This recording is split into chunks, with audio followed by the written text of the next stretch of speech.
This is 7 News, the voice of the border. Tonight, a local man in court for a long list of animal cruelty charges. A rock thrown from an Albury bridge smashing through the windscreen of a moving car. And a draft dream come true for two Albury footy mates. 7 News begins now. Good evening. A man from Victoria's high country has been charged with 25 wildlife and cruelty offences. 40-year-old Ashley O'Keefe fronted Wodonga Magistrates Court for allegedly causing the pain, suffering and eventual death or disability of wildlife, and that includes kangaroos and wombats. Fronting court on 25 animal cruelty charges at Dedarang on a charge sheet that's 9 pages long, spanning around 3 years. The Department of Energy, Environment and Climate Action alleged that Mr Ashley O'Keefe, a Myrtleford man, used his dogs to attack native and protected animals. Court documents show the 40-year-old's alleged offending began in October of 2020 when he encouraged his dogs to attack an eastern grey kangaroo. In December of the same year, the defendant is said to have committed the same act on a wombat. Then, 3 days into the new year, the aggravated cruelty is alleged to have occurred again on another kangaroo. In March 2021, it's alleged that he allowed and encouraged his dogs to attack a cat. 5 charges relate to the treatment of that cat, where the department alleged that Mr O'Keefe was also throwing the animal. In May of 2022, it's alleged the defendant used his dogs again to commit an act of cruelty on a sambar deer. Then in July, the pet dogs were encouraged to fight another cat. The alleged offending wraps up in June of this year with the dogs set upon a kangaroo once more. Finally, the DEECA's 25th charge relates to the taking of a kangaroo leg, which they say Mr O'Keefe took between April and May of this year. Any comment on the charges? Today, there was no comment from Mr O'Keefe outside Wodonga Magistrates Court. It was a very brief appearance for Mr O'Keefe in court today, but the court did hear that there is video footage that the prosecuting authority will be submitting as part of their case. He'll return to court in late January. Jacqueline Stanley, 7 News. An Albury couple has been left stunned after a piece of concrete was thrown through their car windscreen from a Hume Highway bridge. They're counting their lucky stars that they're not seriously injured and are now calling for security cameras on the bridge to deter rock throwers. Travelling home from a Christmas party, Glenn and Nikki Strauss had the course of their night change in an instant. Just talking, and next minute, it's like there's the implode sound, and it just happened so quick. On Saturday night, the Albury couple was travelling southbound in the far left lane on the Hume Highway. Between the Barella Road and East Street exits, a piece of concrete was thrown from the Harold Mayer Bridge, landing in the car. This is the piece of concrete that went through the windscreen and straight through and hit my wife on the left chest. It was just past midnight when they pulled over to assess the situation, when Mrs Strauss felt chest pain. Doctors have said she's fine, she's got bruised tissue, and she's still very sore. So if she's just lucky it didn't break a rib or cause any internal damage. Its impact left shattered glass all over the vehicle. I believe I had a piece of glass in my eye, so it was really irritable for a couple of days, and I believe it's out. So luckily that didn't get any more damage. Since reporting the incident to the police, the couple have heard nothing can be done to find the perpetrators. Mr Strauss comparing their chances to finding a needle in a haystack. An insurance claim has been filed and the couple has contacted Albury City Council in the hope CCTV cameras can be installed along the Harold Mayer Bridge as a deterrent. After the traumatising experience, I'm a little bit nervous. I've driven under it a couple of times and I'm just very cautious of, keeping my eyes out there, and it won't be the same. They are counting their lucky stars. Just so low. It's really unfortunate. We're very, very lucky to still be alive. It could have been a lot worse. Rochelle Panikovich, 7 News. Parents can breathe a sigh of relief tonight with plans for a secure fence to be built around a local high school. Wodonga Middle Years College says it's found a contractor to complete the works over the summer holidays. The school campus is dealing with intruders on the grounds, heightened violence and significant stress on the teaching staff. Well, he's going to put up a 1 kilometre of fencing, replace all of this fence with a 2.1 metre fence, similar to what's on the other side of the road. The relief when Vern told me this morning, I don't think he could have wiped the smile off my face that finally we're getting a safer school. It won't stop all the problems, but it will stop the majority of them. So. The chosen contractor is a local builder from Corowa. Dreams do come true with 3 local players last night picked in the AFL draft. 29 players were selected on night 1, but the story of the evening belonged to 2 best mates from Albury. The AFL draft is held over 2 nights with the league inviting the nation's best talent to attend on opening night. Connor O'Sullivan among those with an invitation, and with pick 11, he went from an Albury Tiger to a Geelong Cat. It was a jam-packed night and, so much emotion from everyone. So, it's sort of, now that we've got a bit of downtime, it's starting to kick in a little bit. But, even now it's still so much emotion and not much is really sinking in. O'Sullivan then receiving the honour of former Premiership captain Joel Selwood, handing him his number 14 jumper. But his meet and greet with Cat officials was cut short when close mate Phoenix Gothard's name was called next pick.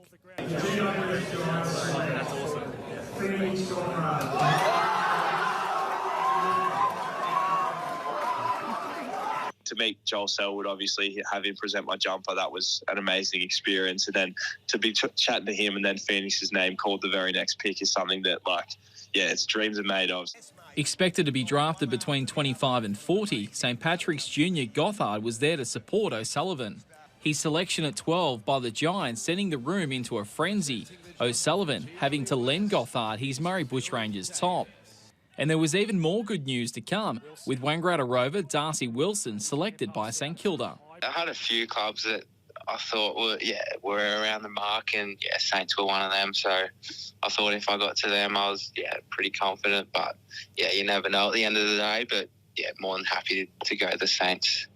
At pick 18, Wilson presented with his jumper by another legend of the game, Robert Harvey, before meeting coach Ross Lyon.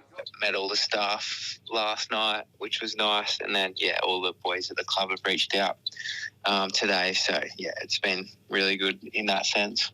4 Murray Bushrangers selected in a great result for the talent side, and fingers will be crossed for more local talent tonight, with Henty's Nick Newton and former Lavington and North Albury player Sean Manor chances to be picked up. Stephen Murphy, 7 News. Well, there are concerns tonight about the long grass growing out of control along the Hume Freeway. The CFA says it's becoming a fire hazard, prompting calls for urgent action before the summer months. The Hume Freeway has claimed the lives of hundreds. But there's another potentially deadly situation growing beside it. As conditions are starting to dry out in most areas within the northeast, it's creating vegetation to be quite easy to ignite. And we're just starting to see a trend emerge in fires starting across our area. Sparking concern from not only the Hume's users. It is a concern for us because of the amount of people that are using the Hume Freeway as a thoroughfare. Less than 2 weeks ago, 3 separate fires ignited along the Hume after a tyre broke away from a vehicle between Chiltern and Barnawatha. It took the combined effort of 7 tankers to contain the blaze, with traffic crawling down to 1 lane. Mr Myers says the incident is a crucial lesson. Most of them are caused due to poor mechanical maintenance, so whether it's brake drums overheating or usually cars pulling over and the heat from underneath cars causing grass to catch fire. Regional Roads Victoria says crews are sent out to cut the growth. That's when conditions are suitable. While it remains unclear when we'll see Vic Roads address the overgrown problem, the Mayor for Wangaratta is hopeful it's on a sooner rather than later basis, with fire danger season commencing next week. And the longer the grass is on the side of the road, the quicker it'll spread. So, we need to make sure that Vic Roads are certainly onto it and have certainly got an action plan to make sure that it's done.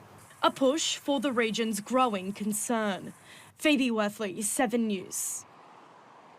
The CFA has declared our region will enter the fire danger period from this coming Monday.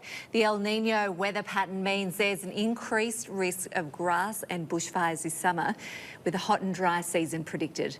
Authorities are urging the public to take care as the restrictions come into force. Conditions are certainly deceiving. Things are drying out very quickly, and we really do encourage people, particularly in the next 2 weeks before these fire restrictions come into effect, to take extreme care. When restrictions are in place, burn-offs aren't allowed unless a permit is granted. Albury is just one of 2 locations across the state selected for bushfire safety projects by the New South Wales Government. 4 fire trails on Nail Can Hill were recently upgraded and maintained ahead of the upcoming fire season. Crews used remote-controlled mowers to reach hard-to-access areas in the region. More than 500 trails were inspected across the state.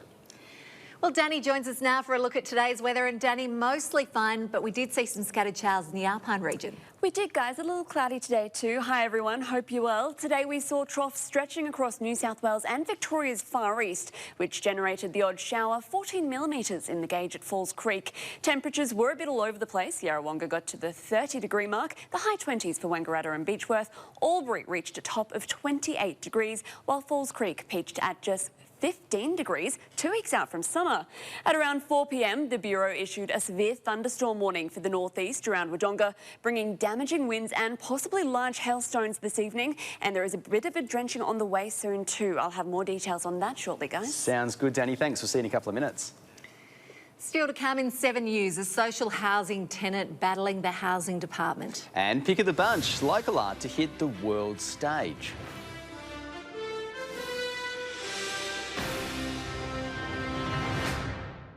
A Wodonga social housing tenant who waited months for his backyard to be concreted has now lost his air conditioner.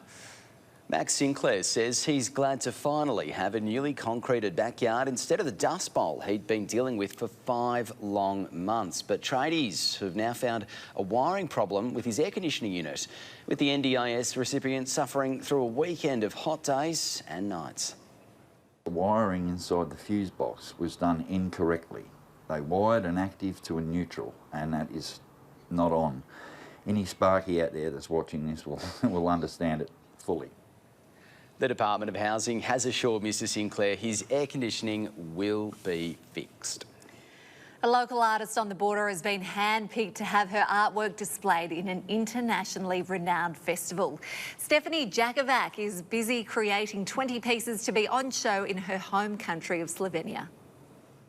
This vibrant display paying homage to a local artist's roots. I actually feel very humbled and a great honour that they have chosen me this time. East Albury artist Stephanie Jakovac is in her element, whether it's a pen to sketchbook or brush to canvas. Her current works are being specially created for an internationally renowned festival in her home country of Slovenia. They organise a homecoming event, big festival every year.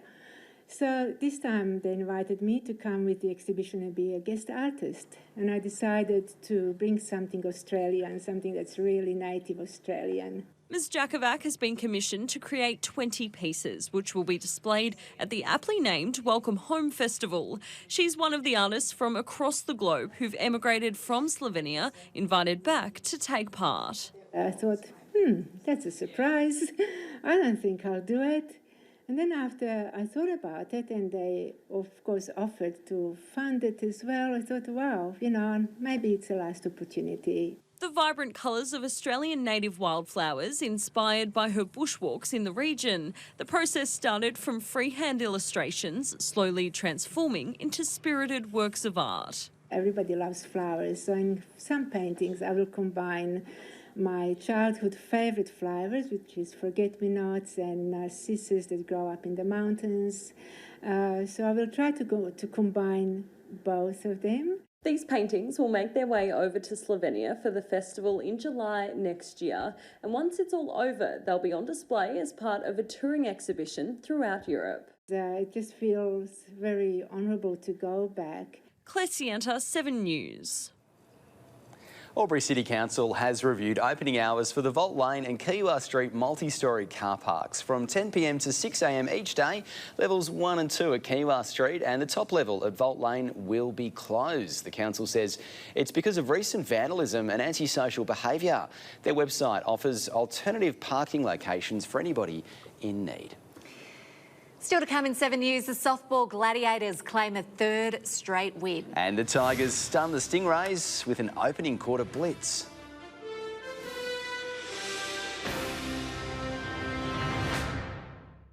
Welcome back. Albury Tigers have won back-to-back games to build momentum in their water polo season.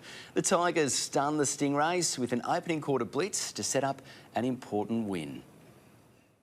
Stingrays were missing some key personnel, but no one saw a 7-1 opening quarter demolition. Albury seemingly putting the game to bed by quarter time, only for Stingrays to fight back. Rex Gallagher, open water in front of him. Williams gets across for the Tigers. Remington, again over the top. Stingrays managing to reduce the margin to 4 by half-time, but Charlie Murphy and Albury had the answers.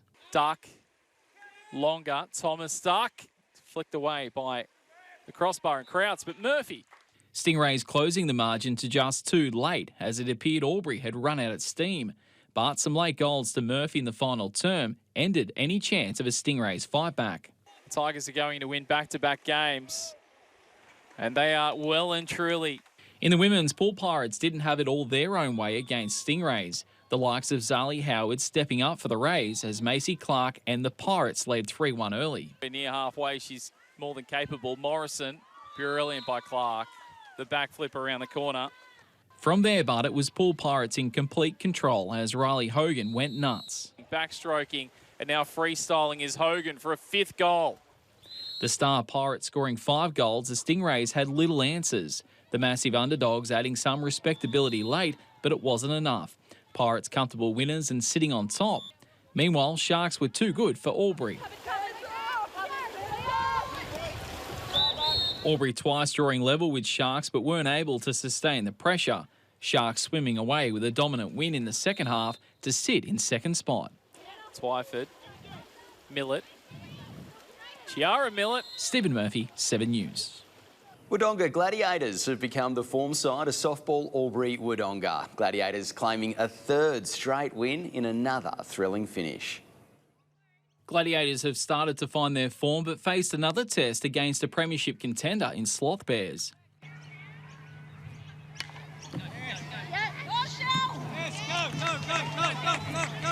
After absorbing the Bears batters and attack in the opening couple of innings, Wodonga went to work putting Bears pitchers and outfielders on high alert.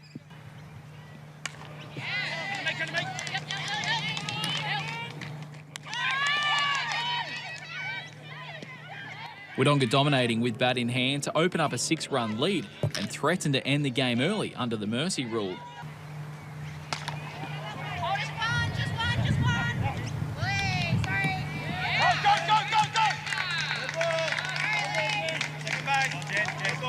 However, Bears' resilience shone through, fighting back through the middle innings.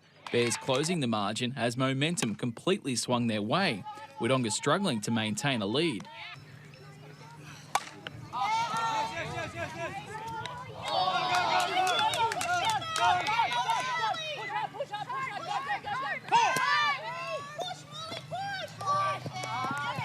Bears closing the margin to 1 heading into the final stages, setting up another thrilling finish this women's season.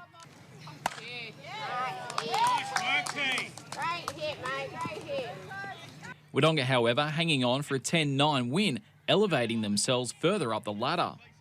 Meanwhile, in other matches, Bundy Bears handed Drop Bears their first loss of the season.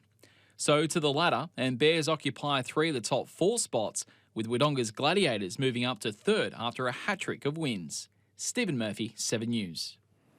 Up next in 7 News, Danny is back and she's got an in-depth look at what's happening weather-wise for the week ahead. That's next. Hello again, time for another check of the weather. Troughs stretching across New South Wales and far eastern Victoria are triggering some rain and showers. High pressure is driving hot easterly winds over southern WA while keeping South Australia and western Victoria relatively dry. Taking a look at the rainfall chart, we could see up to 40 millimetres falling across the region over the next 8 days. Now, most of that is set to fall later in the week, but as we heard earlier, this afternoon the Bureau issued a severe thunderstorm warning for the northeast around Wodonga, bringing damaging winds and possibly large hailstones later this evening. Taking a look at tomorrow, a warm and cloudy day on the way. Tops of 32 in Cobram, 30 degrees for Wodonga. Light winds about the region again due to a slow-moving trough in the north, 28 degrees in Beechworth, and the odd shower in the Alpine region. But for the rest of us, it's looking pretty clear. Another warm one by Thursday, Cobram climbing right to 33 degrees, 32 in Rutherglen, and all of us, in fact, getting past that 30 mark. Omeo keeping things a little cooler with a top of 24 degrees. Wangaratta creeping into the 30s as well. Wrapping up our working week, and we could see a little precursor to those showers. Temperatures cooling down a little bit, 28 degrees in Benalla. A little drier over in Mansfield with a top of 28 degrees. Shepparton, you're looking at a top of 29. And taking a look at the next 7 days, we're really expecting those storms to hit on Sunday. Look at that, up to 20 millimetres on the charts. Temperatures to cool into the middle of next week, but for now we should have a day or two of hot temperatures. 30 degrees tomorrow, guys. Probably a good chance to get your washing outside before it's too late. Yeah, great advice. We don't get our washing or wet, do we, Maddie? I know, I did that yesterday. What a disaster. What a disaster. OK, now for a quick look at fuel prices around the region. You can find unleaded for $1.83 and diesel for $2.04 at APCO in North Albury in Wodonga. 7-Eleven has unleaded for $1.93 and diesel for $2.15. Unleaded is $1.95 at Ampol in Wangaratta. Diesel is $2.17 at the Mobil in Corowa. And that's your local news for tonight. Thanks for your company. You can catch up on our website or, of course, at 7plus. 7 News from Melbourne is next. Enjoy your night. We'll see you tomorrow at 6 o'clock.